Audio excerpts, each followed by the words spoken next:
Nature వరల్డ్కి స్వాగతం సుస్వాగతం. అందరికీ శుభోదయం.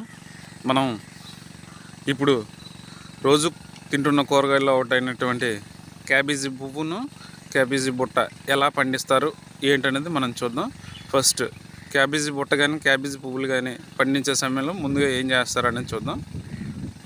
పొలాన్ని శుభ్రంగా దున్ని గుండగా రోటావేటర్తో దున్ని ఇలా మొడలుగా కడతారు. చూడండి, ఇలా మొడలుగా కడతారు. ఫస్ట్ నీరుని ఇలా విడిచిపెడతారు. ఇలా ప్రతి దగ్గర కూడా దానికి గ్యాప్గా ఉంచి మొడలు కడతారు. మనం చూస్తుంది ఇప్పుడైతే ఇది క్యాబేజీ బుట్ట. ఇలా నారుగా వేసి ఇలా మొడల్లోనే ఉడుస్తారు, నాటుతూ ఉంటారు ప్రతి ఒక్కరు కూడా. చూడండి క్యాబేజీ బుట్ట అనేది ఎలా వస్తుంది చూపిస్తా. ఫస్ట్ ఇలా ఉంటుంది, తర్వాత ఎలా ఉంటుందో కూడా ఈ వీడియో చివరి వరకు చూడండి, కనిపిస్తూ ఉంటుంది.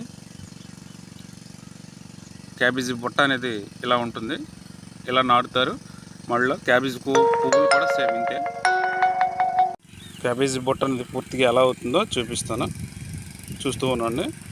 మనం కొంచెం దిగువ పొలంలోనే క్యాబేజీ బుట్ట అనేది ఎలా తయారవుతుంది ఏంటనేది ఉంది, అది కూడా మీకు చూపిస్తాను.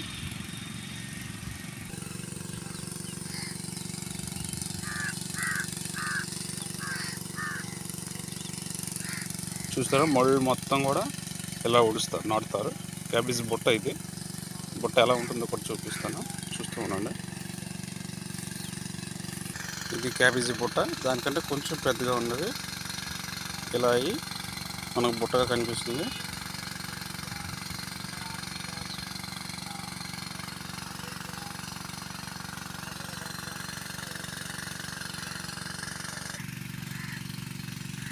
ఇలా రేకులుగా అలా వచ్చి బుట్టగా ఏర్పడుతుంది. చూడండి, బుట్ట ఇది.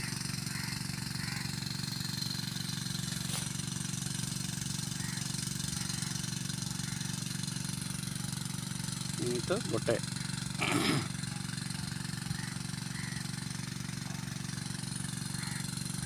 ఈ పొలానికి నీరు పెడుతున్నారు, ఈ గుండా నీరు వస్తుంది.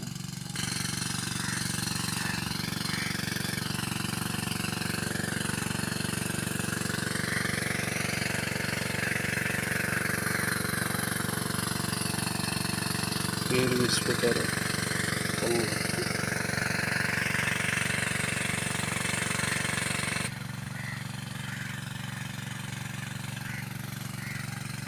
చూడండి బుట్ట ఎలా తయారవుతుందో.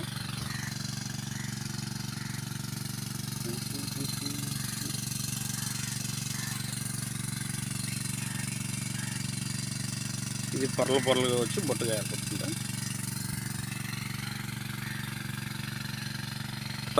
క్యాబేజ్ పువ్వులు కూడా ఇలానే ఉంటాయి, కాకపోతే బుట్టగా రాదు. ఇలా వచ్చి రేకులన్నీ బయటకు వచ్చేస్తాయి. బుట్ట అనేది రేకులన్నీ ముడుచుకుంటాయి. ఇలా రేకులు బయటకు వచ్చి ఇలా ఉండేదంతా క్యాబేజీ పువ్వు. ఇలా ఫ్లవర్స్ ఇంకా రాలేదు, స్టార్ట్ అవుతాయి ఇప్పుడు. చూడండి, ఇదంతా వేరు.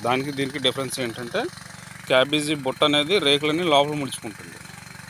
క్యాబేజీ పువ్వు అనేది ఫ్లవర్ అయ్యే ముందు మొత్తం వచ్చే రేకులన్నిటినీ బయటికి విడిచిపెడుతుంది, మధ్యలోంచి ఫ్లవర్ వస్తుంది. దాన్ని క్యాబేజీ పువ్వు అంటాం. మన ఛానల్ని చూస్తున్న ప్రతి ఒక్కరు కూడా లైక్ చేయండి, షేర్ చేయండి, సబ్స్క్రైబ్ చేయండి, కామెంట్స్ ఉంటే కామెంట్ చేయండి.